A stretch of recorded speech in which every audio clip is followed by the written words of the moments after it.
大家好，有很多在西方国家的家长啊，都有这种感觉，说为什么这个孩子啊，明明是我自己拉扯大的啊，为什么长大以后这么左呢？左的有的时候都完全无法沟通啊。那么今天呢，我就从我个人的观察和我个人的亲身体验来谈一谈这个问题。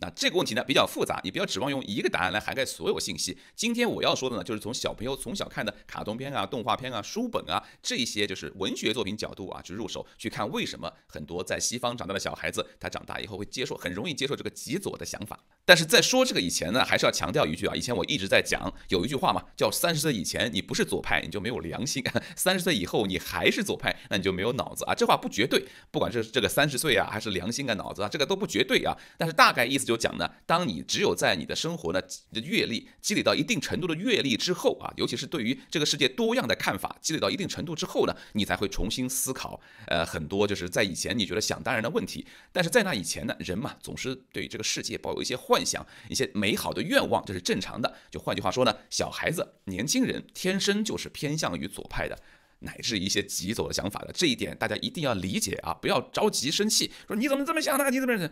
小孩子啊，这是正常的。我们每个人，甚至你重新回顾你的人生历程呢，每个人都有过那个时期。而且呢，这些美好的愿望，就是所谓的良心，是好东西，是你一辈子应该拥有的啊！很多人听我刚才话讲嘛，是不是说30岁以后你就可以没有良心呢？错，30岁以后你可以用你的脑子去想怎么样实现你这个美好的愿望，怎么样去践行你的良心，而不是凭着一腔热血好心办坏事啊！30岁以后没有良心，那个是中共。好，那我们现在回来讲这个儿童的作品。好，我们来讲这个第一个儿童作品啊。如果你家里有3、4岁啊、4、5岁甚至5、6岁的小朋友呢，你如果让他们自己在油管上找这个动画片看嘛，很可能他们会一起去看这样一部里面有很多狗狗的动画片啊。这个动画片你如果没印象，我唱一下这个主题曲，你一定有印象啊，叫 Paw Patrol Paw Patrol Whenever you in trouble Paw Patrol Paw Patrol will be there on the double No job too big no sword no pop too small Paw Patrol on the road Oh oh oh Paw Patrol Paw Patrol 想起来没有？想起来了吧？这个叫 Paw Patrol， 这个片名叫 Paw Patrol， 就是 Paw 就是脚掌嘛，就是脚掌巡逻队的意思啊。但是中文呢，就台湾的引进的翻的是汪汪队啊，汪汪队啊。OK， 那么这个片子呢，其实我的孩子就是这样子的啊，你让他自己选，最后很有可能会落到这个 Paw Patrol 上嘛，因为我们知道吸粉3大神器，一个是小孩，一个是这个宠物嘛，这个里面就包含2个了啊。这个动画片呢，我跟他们看了很多啊，所以我才有这个发言权嘛，坐在这跟你讲这个儿童作品啊。这个它主要是讲什么呢？就是一个小男孩，10几岁小男孩吧，叫 Ryder， 他带着下面的几只狗啊，这个就是这个汪汪队嘛，是吧？这几只狗呢，里面有一个是警察，一个是消防员，一个是工程师，还有一个是救援队吧，还是什么的，还有一个是空中救援队开直升机的啊。那么这几只小狗呢，他们比如说镇上有什么人遇到什么问题了，就叫他们就去就去把这个人救出来啊，做好事等等这样子啊。基本上就是这个。我跟着后面看呢，我也很欢乐，我还给他们买了几季啊，这个是要花钱买的。我买了几季，我觉得总体来说这个没有什么奇奇怪怪的东西，然后也不是说我在审查小孩子啊，我是陪他们一起看嘛。总体来说，就我个人价值观，我觉得没有什么不好的东西，然后基本上都是积极向上的啊，就换句话说，就是小孩子应该看的这种动画片。但是呢，这个动画片在它是从2010几年那个时候开始红的，17年左右开始红的嘛，然后就不断的受到攻击啊。我觉得一开始我也奇怪，竟然会有人攻击这样一部动画片，然后我就看他为什么攻击，就发现呢，这个花样是千奇百怪。首先啊，这个5个狗狗里面呢，只有一个狗狗，只有这一个狗狗是这个飞行员，是个女生，知道吧？剩下5个狗狗，你看警察呀、工程师啊、消防员啊，都是就公狗狗啊，就是男生嘛，所以啊，人家就指责你这个是重男轻女，你这个是甚至是厌女，有一个词叫厌女嘛，就是讨厌女生啊，所以就说他这个性别不平衡啊。好吧，那个泡泡球就加吧，那加了个女生啊，就是最后呢，就是变成7个狗狗啊，里面有多了一个女生，然后呢又说什么呢？你想啊，领头的狗狗是什么？就是这个狗狗这个汪汪队嘛。这个 Ryder 呢，这个男生呢，他不是队长，队长的狗狗呢是一个警察狗狗。然后呢，就有人说这个是在暗示这个要进行对于狗要进行这个集权管理，因为上来是个警察嘛，是意味着这个狗是一个警察管的这个队伍，就是对给小孩灌输这种集权主义的这个思想。或者大男子主义思想等等，就是要尊重警察嘛。这个原因提出来的，就是因为在过去这几年里面，这个黑人的命也是命这个运动嘛，造成了很多人就是恨警察的这种心理状态啊。所以呢，就说啊，你把警察说的这么好，还是老大，还是要大家听警察的话，你这个是不是不对呀？啊，反正这个攻击啊是千奇百怪的啊，反正就是讲你这个东西觉得不进步，你这个动画片不进步啊，有点太老套了，不进步，偏偏小孩子又喜欢看，让小孩子选，小孩子喜欢看这个 IP 啊，就是这个品牌已经建立起来了，然后呢，这些极左就不断的想办法就往里面钻啊，就恨不得把这个警察狗狗给它去掉还好。哎，反正我看的也是很摇头。还有很多人讲这个主角嘛，叫 rider 啊，rider 嘛，这个就是字面意思就是骑车的人嘛，他其实一直讲他骑那个摩托车嘛。但是也有人讲这个 rider 是不是有一点压迫的个意思啊？好像要骑在这些狗狗身上，这个怎么样这个意思啊？反正各种千奇百怪、奇谈怪论。哎，所以这个呢，就让我感觉到啊，就是类似这样一部完全就让小孩子看的，没有任何其他心眼的。你看，在现实世界里面，消防员是男性居多吧？工程师是男性居多吧？还有一个什么啊，就是挖土开推土机的嘛，这类似开挖土机、推土机的这样子，那本身就是男性居多嘛。然后，而且狗狗，你非要跟狗狗较什么劲啊？这个谁会看到说啊，这个有个母狗狗在，我就想变成这个母狗狗？啊，这个是一个奇葩啊。但是呢，这个奇葩呢还没有，我个人还觉得，至少 Paw Patrol 目前为止还没有怎么改动啊，我觉得都还能够接受啊。那大家有一个折中嘛，算了，就满足一下你们吧，就多一个母狗狗就多一个母狗狗也没关系嘛。换句话说呢，也能够理解这些制作公司呢，因为这个极左的施压嘛，导致他们不得不大家混口饭吃嘛，是吧？第二个片子，这个呢就让我有点出人意料了，我没有意想到啊，这个片子就是如果说你经常给小孩子到那个超市里买玩具的话呢，特别是女孩子啊，我想很多人都会买这样的玩具啊。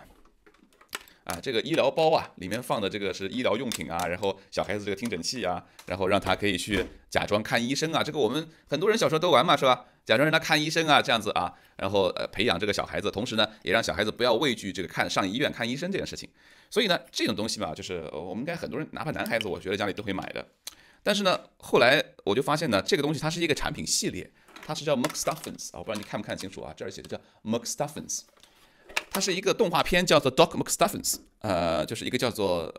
这个小女孩的名字叫做 Doc McStuffins，叫什么什么博士，什么什么医生。这个小女孩呢，后来我发现这个，因为她是个主角是女孩嘛，所以我们家女孩也喜欢看。我就发现呢，第一个，她的主角 Doc McStuffins 是个黑人小女孩，她父母呢也是黑人。而且很明显，一看就是这种中产阶级家庭的黑人啊。那么我能理解，我也能够理解。现在好莱坞这个是首先这个迪士尼的，这是迪士尼的产品啊，迪士尼的片子，所以呢，我能理解好莱坞呢这个不管是推那个《冰雪奇缘》啊，就是好像要推这个女生的角色，女生的英雄角色啊，在那里面男生要么是坏人，要么是窝囊废，女生都是比较高大上的啊。同时呢，那推不同族裔的啊，这个黑人族裔啊。我不知道有没有亚裔的男主角、女主角，可能没有，黑人族裔啊等等这样子啊，然后就是改变大家对于黑人族裔的这个感官嘛，同时呢，让黑人的这个小朋友呢你觉得这个主人公是黑人的啊，这个多好啊，这是他们的主观愿望啊。虽然我个人是反对这么做的，啊，但是呢，我觉得我能够理解，能做就做没关系。后来呢，我也跟他们看啊，这个当然这个动画片其实是挺好的。他也讲的是这个 Doc McStuffins 呢，他给他的玩具呢可以好像有魔法一样的都活过来了。他会给这些玩具呢，做手术啊，或者说帮他们看病啊等等这样子啊，这个挺好的。而且里面的很多歌呢都很好听啊，我自己都很喜欢这个里面很多鸡汤的歌曲。但是有一天我看到了一集，在讲这个 Doc McStuffins 啊跟小朋友们去白宫，那个是2015年拍的。大家猜到了吧？2015年拍的，说见到了米歇尔·奥巴马，然后这个 Doc McStuffins 呢表现得非常的激动，非常的这个甚至近乎于谄媚的，大家可以看一下。I'm right here. Hello. I'm Michelle Obama, First Lady of the United States. That's me. 这个米歇尔·奥巴马是这个形象，在动画片里是这个形象。那么他跟现实中的米歇尔·奥巴马可能差别是比较大的啊。但是呢，很多人可能讲了，你是不是要说种族歧视啊？米歇尔·奥巴马不好看或者怎么样？我其实一点都没有这么觉得啊。我觉得这个形象上的差别呢，在动画片里做一个美化，这个我一点都不在乎。这个有什么了？这个他愿意怎么画怎么画。但关键问题在于，这样一部纯粹的给儿童看的电视剧里面出现了政治人物的形象。而且是一个纯粹一面倒的美化式的政治人物的形象，这个是我觉得很重大的问题。我当时就反应过来了，我倒不是因为我反对米歇尔·奥巴马，当然，我确实反对米歇尔·奥巴马很多的做法啊，和她老公啊他的做法。但是呢，我倒不是因为反对米歇尔·奥巴马，所以说我觉得他不应该出现这儿，我觉得应该把川普放进去。不是，我的意思说，任何的政治人物，纯粹的政治人物都不应该进入这样一个动画片的世界、儿童世界，因为政治人物就意味着双方的政见会不一样，而且在这个越来越极化的世界里面，你很可能就比如说我对于奥巴马巴拉克奥巴马就是奥巴马总统的很多的批评啊，我觉得这个几乎是一个非常很重大的指责。就是奥巴马呢，他虽然是黑人身份，但他没有利用黑人身份去缓解民族的这个矛盾、种族的矛盾、仇恨，反而是在煽动种族的矛盾和仇恨。很多人讲川普在煽动他的支持者去进白宫，我觉得早在几年以前，奥巴马就一直在煽动黑人族群。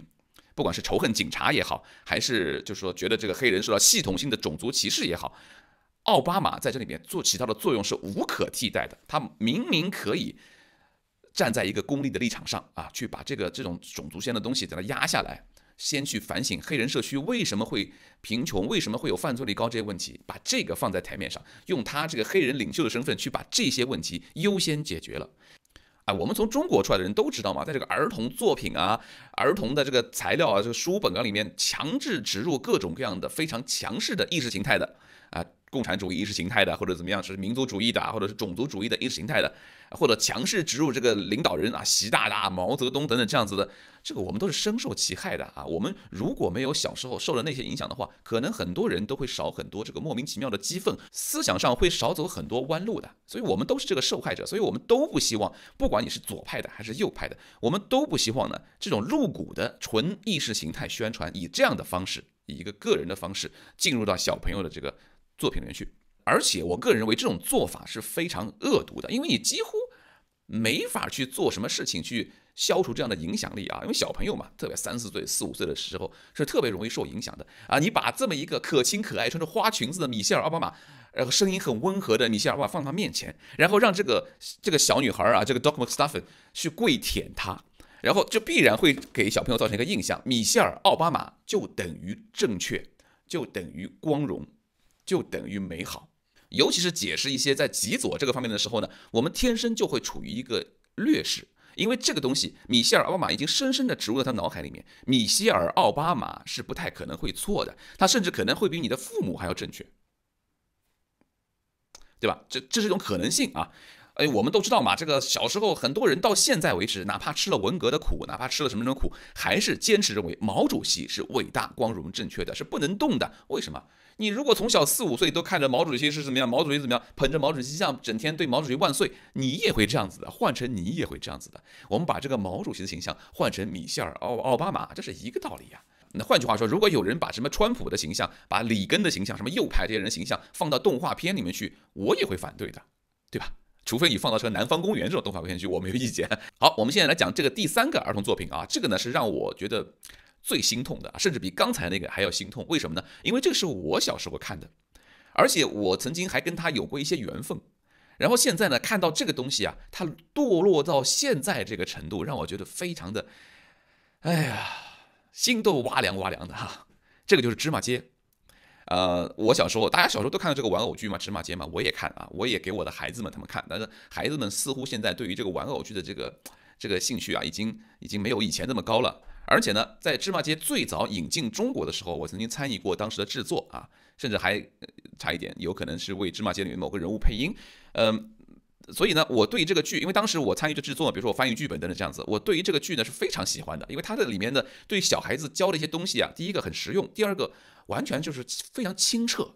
非常的清澈，没有什么这个像现在这么多政治正确呀，这么多非常极化的、非常极端的想法，没有的，它非常的清澈，非常的常识，还是我那句话，非常的注重常识。哭就是哭，笑就是笑，生气就是生气。男就是男，女就是女，哪有什么条条杠杠的？但是呢，我就看到今年啊，应该是今年，可能是之前就有了，但是今年我刚看到说芝麻街呢做了一个剧，把这个黑人的命也是命这个抗议示威也放进来了，然后让这个 Elmo 跟他的爸爸啊 ，Elmo 就是个红毛的小那个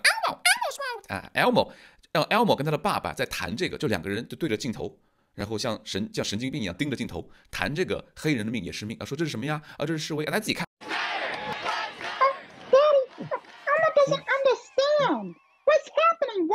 these people together? Oh, well, they're gathering together to protest. 这个是让我看得非常心痛的啊。我首先呢，是对于这个黑人的命也是命，我认为这是一个非常错的东西啊，而且你去渲染它，去煽动它，这是错上加错。其次呢，整个这个剧的这个编排，比我记得的那个芝麻街少了无数的灵性，几乎就没有灵性了。因为你们从事的对话本身是一个不自然的对话，是一个灌输式的对话，这个就明显让我感觉到我小时候在中国看的一些灌输式的动画片啊也好，儿童作品也好。让我觉得在 Elmo 的大家仔细看 Elmo 的眼睛，在 Elmo 的眼睛里面，我再也看不到那种灵动，那种小孩子的活泼，就是木讷，像僵尸一样的木讷，盯着你，希望把这个他讲的这些话灌输到小孩子脑子里面去。这个我觉得，我昨天看的是身上背上发凉啊！我觉得是不能忍了，已经是不能忍了。芝麻街不能再这么给毁掉了，这些我们童年这种优秀的作品啊，不能再这么给毁掉了。对于小孩子教这个种族方面的东西啊，其实呢，你如果在西方国家的话，你去看，你把小孩子扔到幼儿园里面，那里面有白人小孩、黑人小孩、印度裔小孩、华人小孩、日本小孩、韩国小孩，你把它丢到里面去，你不会发现他们会自然的分成白人跟白人、黑人跟黑人。不会这样子的，大家还是会混合，大家不会这么多的注意到各自的这个肤色差别什么东西的，不会的，尤其是在这个3、4岁、4、5岁、5、6岁这个年龄段里面不会的。可能你在稍微的年龄大一点，到初中到高中，有可能会出现这种情况啊，这也是一个自然的，人会天生有这种彼此区分的这样一种意识嘛，这也是自然的。那个时候呢，进行一些种族歧视啊这方面的教育呢，我觉得是有必要的。在儿童阶段，其实双方并没有意识到有什么区别，你强制给他灌输，告诉他那个是亚裔的，那个是白人啊，那个什么你们俩好好相处啊。小孩子本身也没有什么东西的，亚裔的为什么不好好相处啊？对吧？而且灌输他进行什么抗议啊，就是这个东西是好的啊，我已经没话讲了啊，我已经没话讲了。好，那上面呢就是我要跟大家说的这个3个儿童作品啊，这是我亲身经历的。那么如果这样的话，我们应该怎么做呢？我是从昨天才开始准备这个节目的，所以呢我没有做深入的系统的思考。我能够想到就是第一个，大家一定要尽可能抽出时间，哪怕你再忙啊，只要你重视小孩子教育，或者说你不希望将来小孩子跟小孩子好像是2个人隔了一条很宽的鸿沟的话呢，我建议大家从小孩子很小的时候起都要跟他一起，他看什么动画片你也要一起看，而且我觉得这是很好的东西。我从看儿童动画片呢，我觉得学到了很多，不管是关于文化的还是语言的，我都学到了很多，对我很有裨益啊。大家呢都要尽可能去跟小孩子一起去接触这个文化作品，然后呢，你不但跟小孩子一起看，而且呢，最好你还跟他一起谈论啊。哪怕你对这个狗狗并不是很有兴趣，但是你要跟他谈论，你说你喜欢这个狗狗什么呀？然后呢，要尽可能呢，就是双方有一个深层次的交流啊。尤其是在小孩子有很多有问题的时候，这个问题可能你自己也不明白，但是小孩子跟你提出问题了，他是希望从你这儿得到信息的，你一定不要轻易的把这个信息的主宰权给放弃掉了。你不能说那给你个笔记本，你自己查去，你自己呢还是要。尤其在小孩的初期的任期阶段，就是在初中以前嘛，小学啊、小学和幼儿园呢，你还是要自己的去主动的去给小孩子交流，然后帮助他获取这方面的信息啊。我的意思呢，不是说是管制小孩子获取信息的渠道，只是在小孩子刚开始建立这个世界观的时候，这个时候他需要你的帮助，而且呢，因为他接触的东西都是这个西方的东西嘛，所以呢，本身你也需要有一个学习的过程啊。所以说，这可以是认为是你跟小孩子去共同这个学习的过程，共同去了解西方文化，从他们看这个儿童作品看起啊。然后呢，在这里呢，我有一个例子啊。这儿有一本书，这本书呢，在几年以前，在澳大利亚呢，曾经掀起过一个小小的波澜啊，就是很多家长啊，觉得这本书呢大逆不道啊，特别的视它为洪水猛兽啊。这本书呢，看到 The Boy in the Dress， 就是穿裙子的小男孩。这个听这个名字，您大概也猜到这个意思啊，就是一个小男孩呢，他喜欢穿裙子啊，他想穿裙子啊，然后很多人说你男孩怎么能穿裙子呢？最后他经过各种各样的这个事情呢，大胆的穿起了裙子。你看后面大胆的穿起了裙子啊，所以呢，当时呢很多家长啊，可能现在很多家长还记得，就是抗议啊，这本书怎么可以卖呢？这样子不是教坏小朋友吗？我个人对于这个。可能很多人觉得我是反那个 LGBT 的，反同性恋的，或者等等这样子，反这类的东西的。其实我不是啊，这个我以后会专门开一个专题去讲这个事情，关于同性恋啊，关于 LGBT 啊这方面的事情。但是呢，在 LGBT 这个社区或者说相关的这个东西里面呢，有一些非常极端的东西。这个我是反的，我是坚决反这些极端的东西的啊。但是话说回来啊，像这个书，如果说在市面上已经有了，你是抵制它，说把这个书给封锁掉吗？不行啊，言论自由啊，这个是出版自由和言论自由啊，对吧？我知道很多人试图影响出版社啊，或者影响书店不要禁这个书，但是我知道现在很多书都在网上的啊，你如果把它禁了呢，反而还更可能会引起它这个更流行，在网上更流行，所以这个不是一个根本性的解决方案问题，还是。像这个书呢，我是刚才从我这个孩子手里拿过来的，因为这两天放假嘛。这个书呢，正好是以前我当时看了这个书呢，我就买了一下，我想看一下啊。首先我自己想看一下这个书里面到底说的是什么，有没有什么问题，有没有什么特别极端的东西哈。如果没有什么特别极端的东西的，那我觉得还是，与其是你遮着掩着，不如呢，干脆我就买给小孩子看。当时我买的时候，小孩子还读不了，现在这个年纪呢，正好能够读得了这样子的这个字书啊，有一点这个版画的字书，所以呢，我干脆就给他看了啊。他刚才看了一半。我说你看了以后呢，然后我们可以来聊一聊这个书里面情节，你对这书怎么看啊？关于是男孩子穿裙子你怎么看？我觉得这一点啊，我们都是可以去交流的。还是我前面讲的，关键你要去交流，你要跟小孩子去达成这样的交流，花你的时间精力，甚至呢你自己呢也要去学习啊。这本书里面可能很多，你如果是非英语不是母语的话呢，可能看的呢会有一点这个文化的差异啊，但是呢还是那句话啊，这个同时也是一个很好的学习的过程，让你了解这个小孩子这个年龄段小孩子呢。他们看的书都是什么样子的，是什么样的叙事风格，以及这个书里面表达的意思呢？当你小孩子看完以后跟你交流的时候，你应该怎么去跟他交流？如果你是基督徒，你可以从基督徒的角度去交流；如果你不是，然后你单纯就是反对啊，这个男孩子穿裙子，那你从你的角度去交流。关键是从越年轻越小的时候开始跟小孩子进行这个平等的这个交流，就效果会越好，越重要。这样子呢，将来小孩子啊，就是如果说即便他受到一些极左的东西的影响，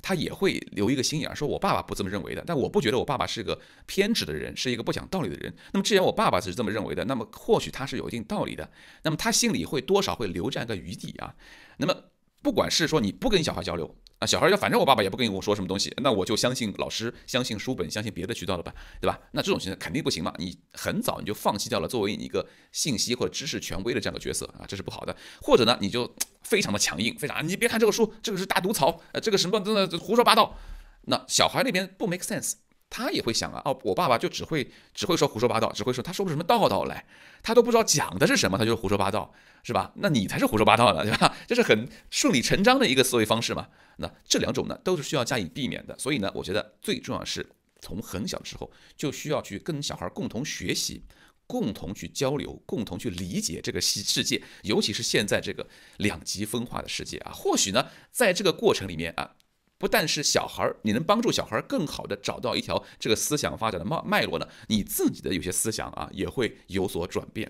你也不用担心说啊，我看了这个书会不会被洗脑了啊？如果说你对自己都没有信心的话，你凭什么去要求孩子呢？是吧？那么除此以外呢，还有呢，就是我觉得我们都要是继续学习，去了解我们在这个国家它流行的一些东西，去从中寻找一些至少在价值观方面，我觉得要么是比较健康的，要么是至少我觉得没有那么极端的这个价值观的这样一个作品啊，去给小孩看。然后尽可能多的呢去推荐多样化的东西给小孩看，以免他现在比如说你给他个电脑让他在那看，然后他自己呢，我们知道 YouTube 他推荐嘛，你看这个左派东西，你看一个他会给你推荐另外一个，所以小孩呢也会陷入这个信息孤岛里面去啊。所以呢，你要尽可能扩大他的阅读面，跟他看东西的这个方面，你也别3、4岁小孩就给他推荐莎士比亚啊，还是要注意这个趣味性的。如果有这样子兼具趣味性、知识性，还有比较健康的价值观的作品啊，我觉得你一定要大大的支持啊，大大的去鼓励这样的作品能够越来越多的呈现。